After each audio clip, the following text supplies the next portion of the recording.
प्रथम सामुएल पुस्तक 7 अध्याय तार 1 ଏବଂ 2 पद आमे समस्ते सम्मिलित भाव पाठ करिबा। आसंतु समस्ते पढ़िबा।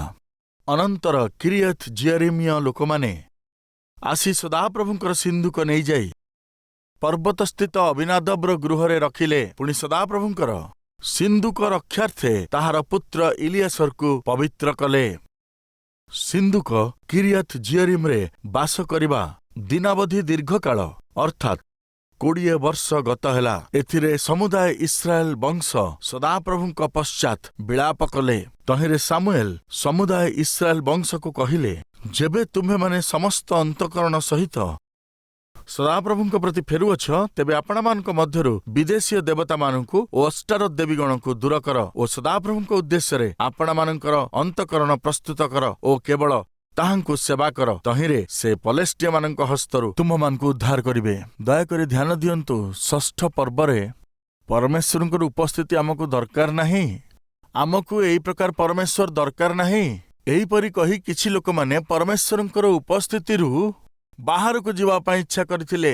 एहा आपणकु षष्ठ पर्वरे मिली जीवो। ए आपणकु हस कथा लागिवो। प्रिय माने, परमेश्वरंकर सिंधुक अर्थात आपणकर मन अछि।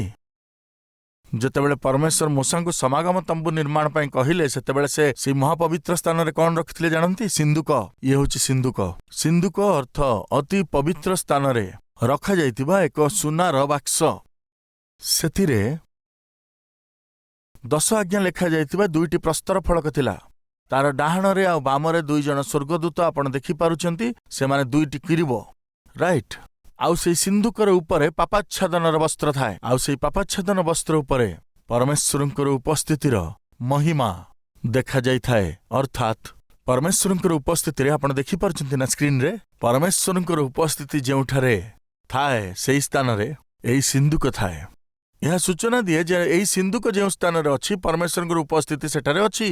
यात्रा पुस्तक तार 25 अध्याय 22 पदरे आमे एई विषय को देखुछु। ता होची, मु साक्ष्य सिंधुकर उपरिस्थ किरुबद्वय मध्यरु तुंब संगे कथाबार्ता करिबी।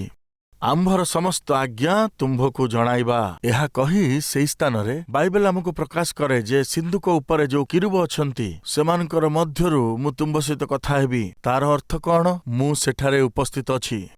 सेई नियम सिंधुक उपरे मु विराजमान अछि। सेई स्थानरु मु कथा हेबी। सेही दिन परमेश्वर मूसांक द्वारा आज्ञा देले। अर्थात सिंधुक थिबा स्थान रे परमेश्वरंकर उपस्थिति रही थाए। अर्थात नियम सिंधुक परमेश्वरंकर उपस्थिति को दर्शाई थाए। किंतु सेई सिंधुक को पलेस्टिय माने कोन कले जानंती कि?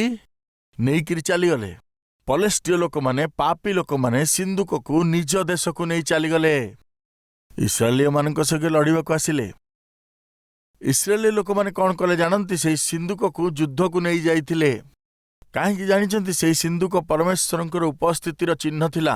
जदि आमे सिंधुक को युद्ध को नहीं कि जिबा, ताले परमेश्वर आम पई युद्ध करिवे। प्रिय माने, सेमाने परमेश्वर को निज जीवन रे स्थान न देई, परमेश्वर को निज जीवन रे सेमाने स्थान न देई, एक पवित्र जीवन यापन न करी सिंधुक को नहीं युद्ध भूमि रे रखिबा द्वारा सेमाने कोन जय पाई थांते? किछि लोक माने जीवन रे पवित्रता नथिले सुद्धा निजर तकियार तळे बाइबल को रखि थांती। काहेकि कहले? जेमति दुस्वप्न आसीबनी, पापमय स्वप्न आसीबनी, डरी जीवा भली स्वप्न आसीब नाही, एहा भाबी मुंड तळे बाइबल रखी सेमाने सुअंती। किंतु सेमानक चिंताधारा रे पवित्रता न थाए। सेमानकर आखि रे पवित्रता न थाए। सेमानक चिंताधारा रे मध्ये पवित्रता न थाए। सेमानकर बिछाणा रे भी पवित्रता न थाए। किंतु सोइबा समय एमती मुंड पाखरे बाइबल रखिकी सोइले से बाइबल कोन सेमानकु बंचेई परिबो? एई भ्रमरे से दिन इस्राएल लोक माने बंची थिले। सेमानक जीवन रे सेमाने परमेश्वर को स्थान देई नथिले। सेमाने भाबिले युद्ध को जदि परमेश्वर को सिंधुक नहीं कि चली जिबा, सिंधुक रे परमेश्वर को उपस्थिति अछि, सेथि पई परमेश्वर आम पई युद्ध करिवे। एहा चिंता करी सेही सिंधुक को नहीं जाई मूर्ख आउ दुष्ट पलेस्टिय माने कोन कले जानंती कि? सुनार सिंधुक बोली भाबिकिरि ताकू नेई गले। अर्थात सिंधुकटा को टेकिकी नहीं गले। आउ सिंधुक को नहीं गला परे पापी मनुष्य परमेश्वरंक पवित्र उपस्थिति को अनुभव करिबा संभव नथिला। फलस्वरूप पलेस्टिय मानकर सेमानकर अधिकारी मानकु, प्रजा मानकु बेमारी हे गला, विभिन्न प्रकार रोग हे गला। अरे ये कौन है? आमको जो बेमारी केबे हेनी जाउची, रोग हो गला। आर कारण कौन बोली खोजुथिला बेले सेमानकु जणा पड़िला जे जेबेठु आमे सिंधुककु आनी घरे रखिचु सेबेठु घरे बहुत बेमारी पशिलाणी। सेई समयरु ही आम घरे कष्ट आसीगलाणी। एणु सिंधुककु आ एई स्थान रखिबा नाही। चलाकु पुणी इस्राएलकु पठेइदेबा बोली भाबिकिरी से सिंधुककु सेमाने आउ थरे इस्राएल देशकु पठेइदेले। दयाकरी ध्यान दियंतु। परमेश्वरଙ୍କ ସ୍ଥାନରେ आशीर्वाद थाए, परमेश्वरଙ୍କ ସ୍ଥାନରେ अनुग्रह थाए, किंतु से परमेश्वर जो स्थान अछंती से स्थानर लोक माने पवित्र जीवन काटिबे, साधुता नम्रतार जीवन काटिबे। गोटे प्रश्न, करेंट आम जीवन पाई गोटे अत्यावश्यक विषय। करेंट बिना 10 मिनिट भी आम घरे रहिबा बड़ असंभव। किंतु जदि सेई करेंट सहित आम खेलिबा ताले आमर कौन हबो कहंतु? जीवन चली जीव। करेंट बहुत आवश्यक आमको, ता बिना आम बंचिबा असंभव कथा। किंतु जदि सेई करेंट सहित आम खेलिबा, ताकु जदि आम ठीक भाबरे व्यवहार करिबा नाही, जीवन चली जीव। बहुत लोक माने करेंट शॉक लागी कि मरिगले। बहुत लोक माने करेंटर शॉक लागी मरिगले। सेतिपय आम करेंट को घरे रखिबानी कि? निश्चय आम घरे करेंट थाए, आमे सेतिपय सावधान रहू। दयाकरी ध्यान दियंतु। परमेश्वर आम संगरे थिले आशीर्वाद मिलिबो, बहुत अनुग्रह सब मिलिबो। किंतु सेही परमेश्वर जदि आम गृहरे अछंती, आमको सावधान रहिबाक पड़िबो।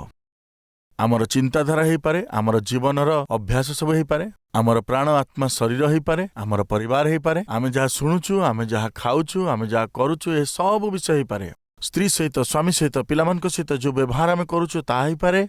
ए सब विषय परमेश्वर आ वाक्यर अनुवर्ती हबार अछि। तेबे जेई परमेश्वरଙ୍କ उपस्थिति आम पय आशीर्वादजनक हबो। किंतु जदि एमती न होउछि ताले परमेश्वर को आमे निज घरे रखी आमे निज इच्छा अनुसार बंचिबा, ताले आमर परिवार कष्ट देई जीवो, समस्या देई जीवो। आउ बिल्कुल ताहा ही हला। पलेस्टीय लोक माने पापी थिले, किंतु से माने परमेश्वर को निज स्थान रखिले। फलस्वरूप सेमानकर जीवन विपदरे पड़िला। एहा जानी पलेस्टीय लोक माने सिंधुककु जेतेबेले इस्राएल को फेरेइबाकु चाहिले, इस्राएलर प्रजा मध्य सिंधुकर प्रति अपवित्र व्यवहार कले। एणु सेई कारणरू सेमाने जो क्षति सहिले ताहाको आमे 6 पर्वरे देखुअछु।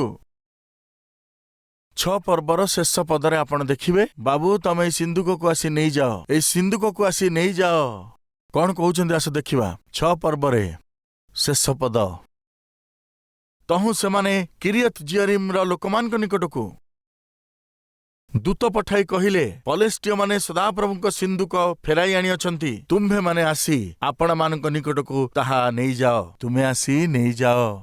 प्रिय से सिंधुक जेउथिरे परमेश्वरଙ୍କର उपस्थिति अछि, एठी से लोक माने कोन कहउछन्ती देखंतु, आकु एठु नहीं जानतु। आमे रखि परिबानी। ए सिंधुक आम भितर रहिले आमे मरिबा।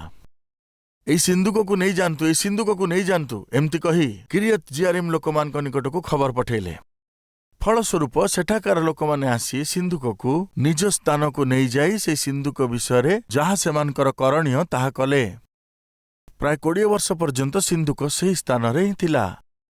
करेंट शॉक लगियो बोली भाबिकिरी जदि आमे करेंट को घरु बाहर करदेबा ना, से अत्यावश्यक करेंट को आमे सावधानतार सहित रखिबा आ निजे सावधान रे चलिबा। कोन करिबा? आमे सावधानतार सहित चलिबा। काहेकि करेंट नथिले हमको बहुत असुविधा हबो। सेतिपय आम घरे रहिबा पे असुविधा हबो बोली परमेश्वर को बाहर करदेबा ना, परमेश्वर को आमे आह्वान करिबा आ सावधानतार सहित आमे घरे चलिबा। एक कथा ठीक। जो माने एकमत हाथ उठांतु। सेठी कोन हैला कहूची सुनंतु। 20 वर्ष पर्यंत सेई स्थान रे रहिबा परे नियम सिंधुककु केही सेई स्थान रे उठै नै चली गले। किए उठै नै चली जाइथिला एक कथा सामुएलकर द्वितीय पुस्तक 6 पर्व रे लेखा अछि। आसंत पढिबा। सामुएलकर द्वितीय पुस्तक 6 पर्व तार 12 और 13 पद। तहिरे सदाप्रभुଙ୍କର सिंधुक गीत्य ओबेद इदोमर गृहरे 3 मास रहिला। ओबेद इदोम नामक जने व्यक्ति सिंधुककु तार गृहरे रखिबा पई इच्छा कला, आउ ताकु तार घरे रखिला। बुझी पारले? पलेस्टीय डरिगले, आउ इस्राएल लोक माने कहिले हमको दरकार नाही। किंतु ओबेद इदोम नामक जने व्यक्ति सेई सिंधुककु परमेश्वरଙ୍କୁ आउ परमेश्वरଙ୍କର उपस्थितिକୁ घरକୁ नै गला। जेतेबेले परमेश्वरଙ୍କର उपस्थितिକୁ से घरକୁ नै गला, सेतेबेले कोन हैला आसंत देखिबा। मु पुणी पढ़ुची 11 और 12 पद। सदाप्रभुଙ୍କର सिंधुक गीत्य ओबेद इदोमर गृहरे 3 मास रहिला।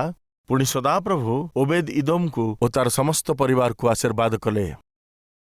ए उत्तरे परमेश्वरଙ୍କର सिंधुक सकाशु सदाप्रभु ओबेद इदोमर परिवार को ओ ताहार सर्वस्व को आशीर्वाद करियछंती बोली दाऊद राजांको ଜ୍ଞାତ କରାଗଲା। ତହୁଁ ଦାଉଦ ଯାଇ ଓବେଦ ଇଦୋମର ଗୃହରୁ ଆନନ୍ଦପୂର୍ବକ ପରମେଶ୍ୱରଙ୍କର ସିନ୍ଦୁକ ଦାଉଦଙ୍କ ନଗରକୁ ଆଣିଲେ। ତହୁଁ ଦାଉଦ ଯାଇ ଓବେଦ ଇଦୋମର ଗୃହରୁ ଆନନ୍ଦପୂର୍ବକ ପରମେଶ୍ୱରଙ୍କର ସିନ୍ଦୁକ ଦାଉଦ ନଗରକୁ ଆଣିଲେ। ପ୍ରିୟମାନେ, ଓବେଦ ଇଦୋମ କଣ କଲେ ଜାଣନ୍ତି? ଯେତେବେଳେ ସମସ୍ତେ ଭୟ କରୁଥିଲେ, ସେ ପରମେଶ୍ୱରଙ୍କର ଉପସ୍ଥିତିକୁ ଘରକୁ ନେଲେ। ଯେତେବେଳେ ସେ ଆଶା କଲେ କି ପରମେଶ୍ୱରଙ୍କର ଉପସ୍ଥିତି ଆମର ଗୃହରେ ରହିବ, ନିୟମ ସିନ୍ଦୁକ ମୋର ଘରେ ରହିବ, ଈଶ୍ୱରଙ୍କର ପ୍ରତିଜ୍ଞା ବାକ୍ୟ ମୋ ସହିତ ରହିବ, ଏହି ପ୍ରକାର ଆଶା କରି ସେ ପରମେଶ୍ୱରଙ୍କୁ ଯେତେବେଳେ ନିଜ ଗୃହକୁ ନେଇଗଲା, ଓବେଦ ଇଦୋମ ଅନେକ ଆଶୀର୍ବାଦ ପ୍ରାପ୍ତ ହେଲା। ତାର ଗୃହ ଆଶୀର୍ବାଦ ପାଇଲା, ତାର ଘରର ସମସ୍ତ ଲୋକମାନେ ଆଶୀର୍ବାଦ ପାଇଲେ, ତାର ସମସ୍ତ ବିଷୟ ଆଶୀର୍ବାଦ ପ୍ରାପ୍ତ ହେଲା। ପ୍ରିୟ ଭାଇ ଓ ଭଉଣୀମାନେ, ମୁଁ ପଚାରୁଛି, ପରମେଶ୍ୱର ଆମ ଘରେ ରହିବାଟା ଭଲ ନା ନାହିଁ? ପରମେଶ୍ୱର ଯଦି ଆମ ଘରେ ରହନ୍ତି, ଆମ ଘର ଆଶୀର୍ବାଦ ପ୍ରାପ୍ତ ହବ, ଭଲରେ ରହିବା କହିଲା ବାଲା ହାତ ଉଠାନ୍ତୁ। ରାଇଟ୍। ଯଦି ସେହି ପରମେଶ୍ୱର ଆମ ଘରକୁ ଆସିବା ପରେ ସ୍ୱାମୀ ଯଦି ସ୍ତ୍ରୀ ଉପରକୁ ହାତ ଉଠେଇବ, ତାହେଲେ ସ୍ୱାମୀ ଯଦି ସ୍ତ୍ରୀ ଉପରକୁ ହାତ ଉଠେଇବ, ତାହେଲେ ସ୍ୱାମୀ ସ୍ତ୍ରୀ ଯଦି ସେଇ ଘରେ ଲଢ଼ାଇ ଝଗଡ଼ା କରିବେ, ତେବେ ସେଇ ଘର ଭିତରେ ଯଦି ଏହି ସମସ୍ତ ବିଷୟକୁ ପରମେଶ୍ୱର ଦେଖିବେ, ତାହେଲେ ସେ କ'ଣ ଚୁପ୍ ରହିବେ କି? ପରମେଶ୍ୱର ଆପଣଙ୍କ ଗୃହରେ ବାସ କଲେ ସାଧାରଣତଃ ବାପା ଯେତେବେଳେ ଘରେ ଥାନ୍ତି, ପିଲାମାନେ ପାଟି କରନ୍ତି ନା ଚୁପ୍ ରହନ୍ତି? ମା କ'ଣ କହନ୍ତି? ବାପା ଘରେ ଅଛନ୍ତି ବୋଲି କହିଲା କ୍ଷଣି ତୁରନ୍ତ ପିଲାମାନେ ବୁଦ୍ଧିମାନ ଛୁଆ ଭଳିଆ ସାଙ୍ଗେ ସାଙ୍ଗେ ବହି ଧରିକି ବସିଯାଆନ୍ତି, ଓଲଟେଇକି ପାଠ ପଢ଼ନ୍ତି, ଟିଭି ଅନ୍ କରିବେନି, ଭିଡ଼ିଓ ଗେମ୍ ଖେଳିବେନି, ଫୋନରେ କଥାବାର୍ତ୍ତା ହେବେ ନାହିଁ, ଲଢ଼ାଇ ଝଗଡ଼ା କରିବେ ନାହିଁ। କାହିଁକି? ବାପା ଘରେ ଅଛନ୍ତି, ବାପାକୁ ସମ୍ମାନ ଦିଅନ୍ତି। ପ୍ରିୟ ଭାଇ ଓ ଭଉଣୀମାନେ, ଘରେ ବାପା ଅଛନ୍ତି, ସେଥିପାଇଁ ବାପା ଘରେ ଅଛନ୍ତି, ସେଥିପାଇଁ ବାପାଙ୍କର ଆଦର କରିବା ପାଇଁ କେହି ପାଟି କରନ୍ତି ନାହିଁ, କିନ୍ତୁ ଚୁପଚାପ ରହନ୍ତି। ତାହେଲେ ଯଦି ସ୍ୱର୍ଗୀୟ ପିତା ଆମ ଘରେ ରହୁଛନ୍ତି, ଆମେ କେମିତି ଚଳିବା? ଆମେ ଶାନ୍ତିର ସହିତ ରହିବା ନା ନାହିଁ? ଲଢ଼ାଇ ଝଗଡ଼ା ନ କରିକି ରହିବା ନା ନାହିଁ? ପାପପୂର୍ଣ୍ଣ ସିନେମା, ପାପପୂର୍ଣ୍ଣ ସିରିଏଲ ସବୁ ଦେଖିବା ବିନା, ଫୋନରେ ଅଶ୍ଳୀଳ ଫିଲ୍ମ ଦେଖିବା ବିନା ପବିତ୍ରତାର ସହିତ ଘରେ ରହିବା ନା ନାହିଁ? ପରମେଶ୍ୱର ଯେ ଆପଣଙ୍କ ଘରେ ଅଛନ୍ତି, ଯଦି ବିଶ୍ୱାସ କରୁଛନ୍ତି, ତାହେଲେ ଆପଣଙ୍କ ଗୃହ ପବିତ୍ର ହେବାର ଅଛି, ଆପଣଙ୍କର ଜୀବନ ପବିତ୍ର ହେବାର ଅଛି।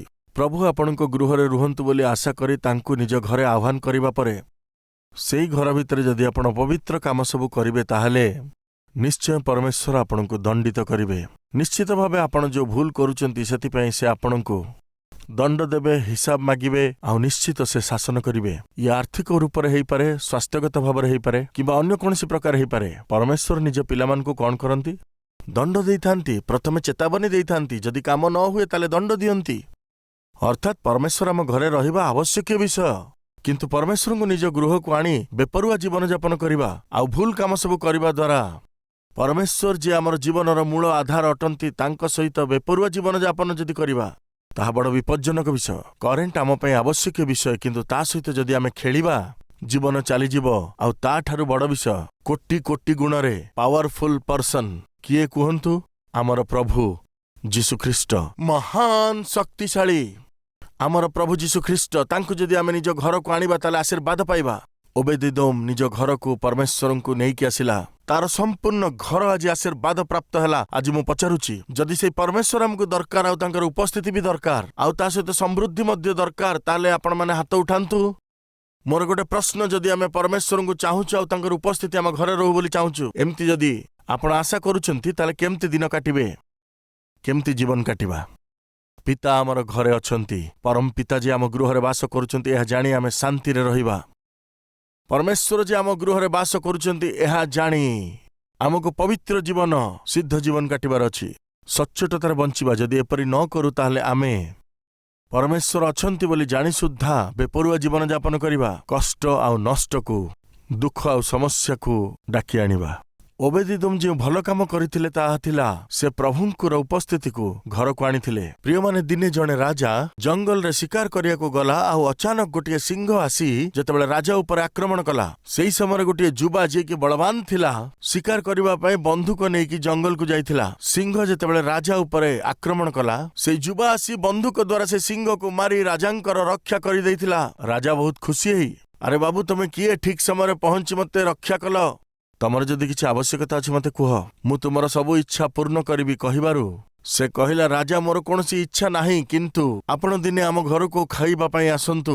ଆପଣ ଯେବେ ବି ଆସିଲେ ମୋ ପାଇଁ ଚଳିବ। ନିଶ୍ଚୟ ମୁଁ ତମ ଘରକୁ ଭୋଜନ ପାଇଁ ଆସିବି। ପାଖରେ ମନ୍ତ୍ରୀ ଠିଆ ହେଇଥିଲେ। ମନ୍ତ୍ରୀ, ଭୋଜନ ନିମନ୍ତେ ବ୍ୟବସ୍ଥା କର କହିବାରୁ ମନ୍ତ୍ରୀ, ଏଇ ପିଲାଟି କୋଉଠି ରହୁଛି ପତା ଲଗେଇବାକୁ ଯାଇ ଦେଖିବାରୁ ଜଣାପଡ଼ିଲା ସେ ଛୋଟିଆ ଗୋଟେ ଝୁମ୍ପୁଡିରେ ରହେ। ଆଉ ରାଜା ଆସି ଏଇ ଛୋଟ ଘରେ କଣ ଭୋଜନ କରିବେ ସେ ମନେ ମନେ ଭାବିଲା। ଆଉ ସେଇ ଝୋପଡି ପାଖକୁ ଯିବା ପାଇଁକା ରାସ୍ତା ବି ଭଲ ନଥିଲା। ଏଥିପାଇଁ ମନ୍ତ୍ରୀ କଣ କଲେ, ରଥ ବି ଆସିବା ପାଇଁ ଭଲ ରାସ୍ତା ନାହିଁ ବୋଲି ଭାବି ମନ୍ତ୍ରୀ ସେଇ ସ୍ଥାନକୁ ଗୋଟେ ଭଲ ରାସ୍ତା ବନେଇଲେ। ସେ ଛୋଟ ଘର ଭିତରେ କେମିତି ଆସି ଭୋଜନ କରିବେ ବୋଲି ଗୋଟେ ବଡ଼ ବଙ୍ଗଳା ବନାଗଲା। ଆଉ ଖାଇବା ପାଇଁ ତଳେ ରାଜା କେମିତି ବସିବେ ବୋଲି ଗୋଟିଏ ସୁନ୍ଦର ବଡ଼ ଡାଇନିଂ ଟେବୁଲ ଗୋଟେ ପଡ଼ିଲା। ଆଉ ଭୋଜନ କରିବା ପରେ ରାଜାଙ୍କର ଗୋଟେ ଅଭ୍ୟାସ ଥିଲା ବଗିଚାରେ ବିଶ୍ରାମ କରିବା। ଏଇ ପିଲାଟିର ଜାଗା ବହୁତ ଛୋଟିଆ ଥିଲା, ତେଣୁ ବଡ଼ ଜାଗାରେ ଗୋଟେ ବଙ୍ଗଳା ବନାହେଲା ଆଉ ପଛପଟେ ଗୋଟେ ବଗିଚା ବନାହେଲା।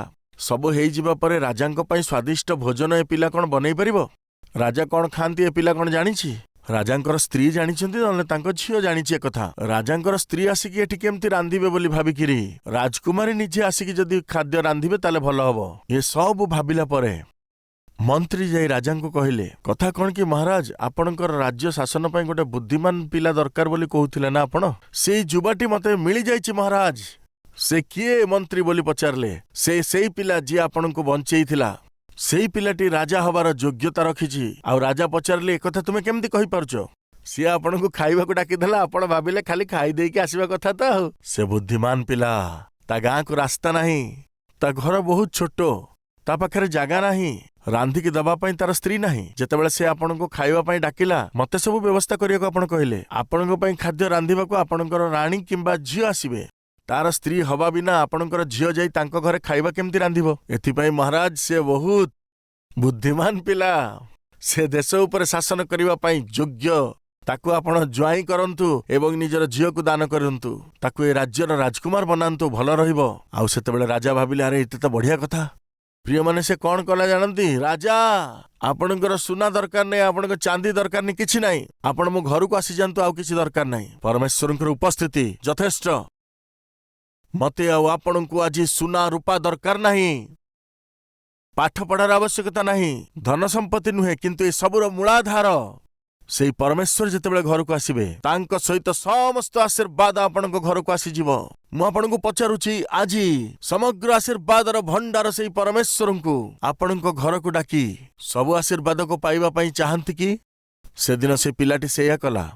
ରାଜାଙ୍କଠୁ କିଛି ପୁରସ୍କାର ପାଇବାଠୁ ଭଲ ରାଜାଙ୍କୁ ଯଦି ମୁଁ ଘରକୁ ଡାକିଦେବି ମତେ ସବୁ ଆଶୀର୍ବାଦ ମିଳିଯିବ।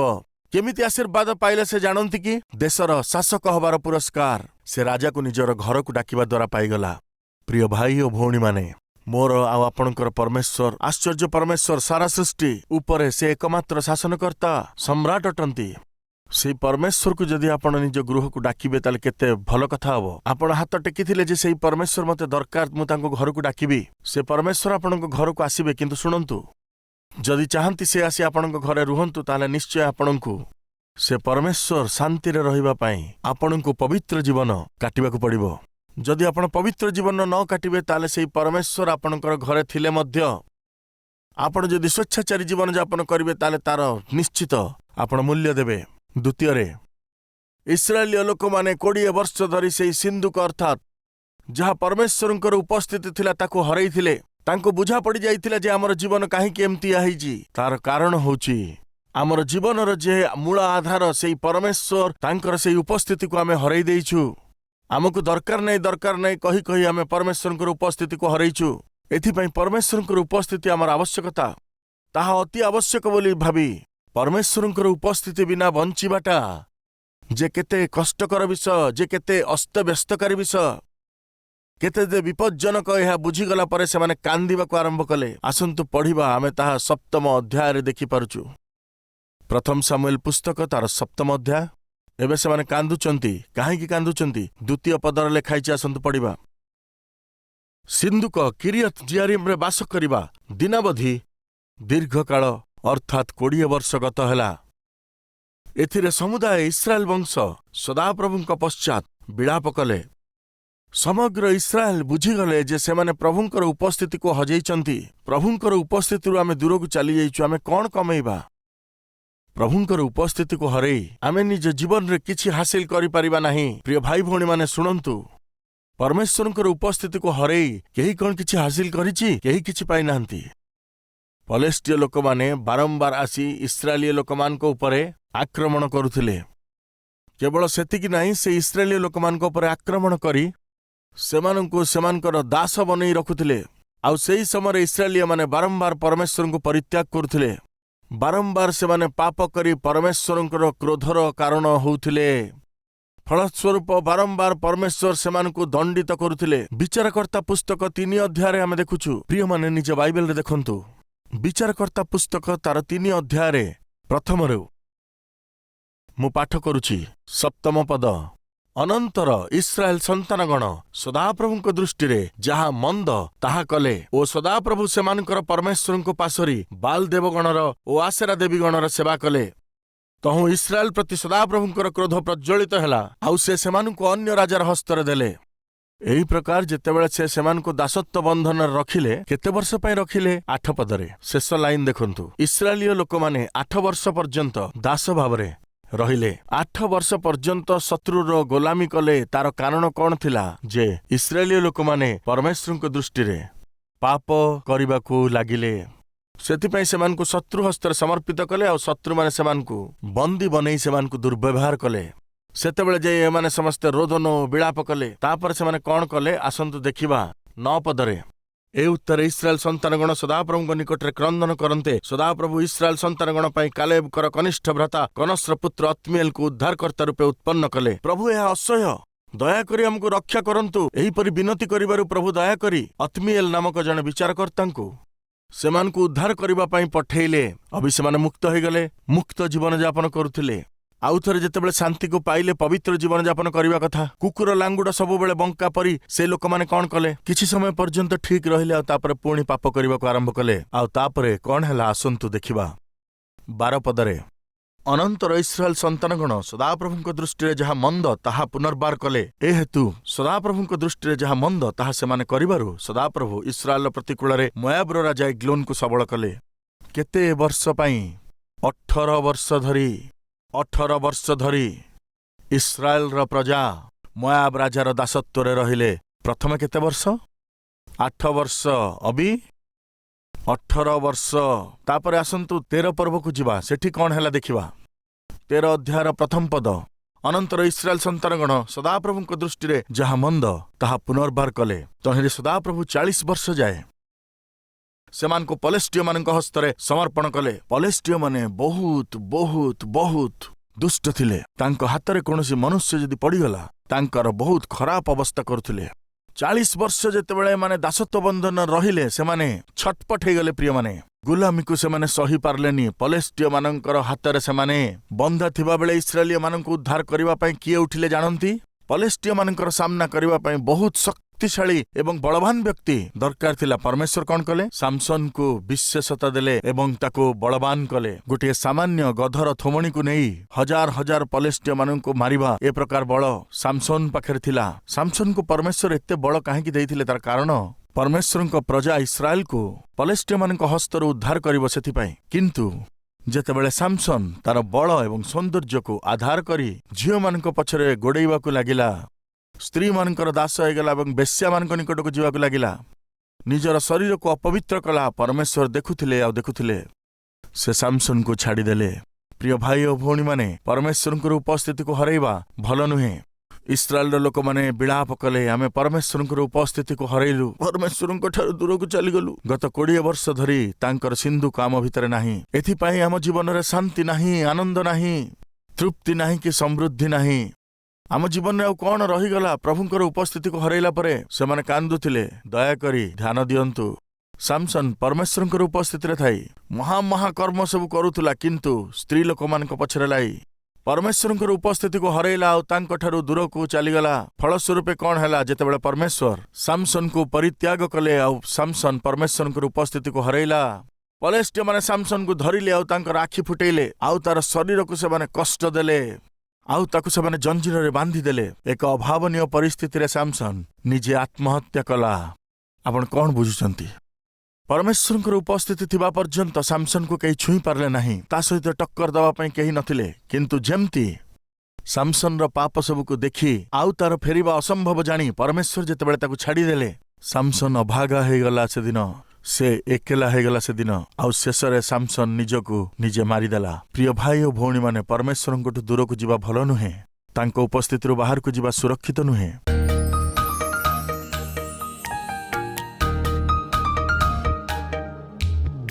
ମହାନ ପବିତ୍ର ପ୍ରେମୀ ପରମେଶ୍ୱର ପିତା, ଏହି ସଂସାରରେ ଆପଣଙ୍କର ଉପସ୍ଥିତିର ବିନା ପିତା ଆମେ ଗୋଟିଏ ପାଦ ଆଗକୁ ଯାଇପାରିବା ନାହିଁ।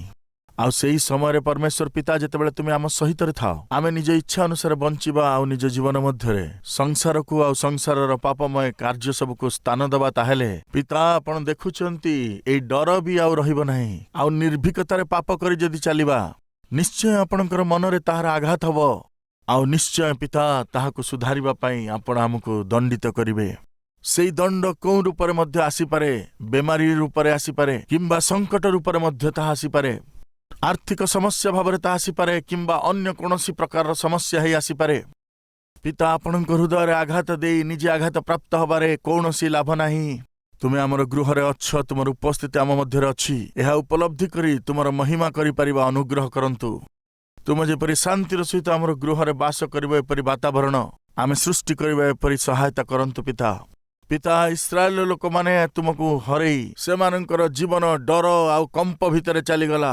ସାମସନ ଆପଣଙ୍କର ଉପସ୍ଥିତିକୁ ହରେଇ ନିଜର ଜୀବନ ହରେଇଲା। ତୁମକୁ ହରେଇ ସାଉଲ ମଧ୍ୟ ନିଜର ପ୍ରାଣ ହରେଇଥିଲା। ତୁମକୁ ହରାଇ ଇସ୍ରାଏଲ ଲୋକମାନେ ପିତା ପଲେଷ୍ଟିୟମାନଙ୍କର ଦାସତ୍ୱ ବନ୍ଧନରେ କଷ୍ଟ ପାଇଲେ। ତୁମ ବିନା ବଞ୍ଚିବା ଅସମ୍ଭବ ବିଷୟ, ଆଉ ବଞ୍ଚିବାର ଚେଷ୍ଟା କଲେ ସୁଦ୍ଧା ସେଥିରେ ନା ଶାନ୍ତି ଥିବ ନା ଆନନ୍ଦ ରହିଥିବ।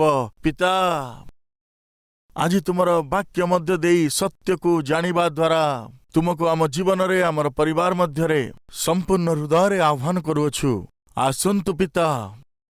ପିତା, ଆମ ପାଇଁ ଯେଉଁ ଆଶୀର୍ବାଦ ତୁମେ ରଖିଅଛ, ତାହାକୁ ଆମେ ଅନୁଭବ କରିପାରିବା। ଆମ ମଧ୍ୟରେ ଯେଉଁ ପାପ ଅଛି ତାକୁ ଦୂର କରିଦିଅ ପିତା। ପ୍ରତ୍ୟେକ ମନ୍ଦ ଅଭ୍ୟାସକୁ ଦୂର କର, ସବୁ ଅପବିତ୍ରତାକୁ ଦୂର କରିଦିଅନ୍ତୁ। ଏକ ପବିତ୍ର ଜୀବନ ମତେ ଏବଂ ଆମ ସମସ୍ତଙ୍କୁ ପ୍ରଦାନ କରି ଏବେଠାରୁ ପବିତ୍ର ଜୀବନ ଯାପନ କରିବା ପାଇଁ, ପ୍ରତ୍ୟେକ ଆଶୀର୍ବାଦକୁ ଅନୁଭବ କରିବା ପାଇଁ ମହା ଅନୁଗ୍ରହ ଆମ ପ୍ରତି କରିଦିଅନ୍ତୁ। ଯୀଶୁଙ୍କ ନାମରେ ମାଗୁଅଛୁ ପିତା, ଆମିନ୍। ଆମର ଠିକଣା କାଲଭାରୀ, post box number 30, Kukatpally, Hyderabad 72।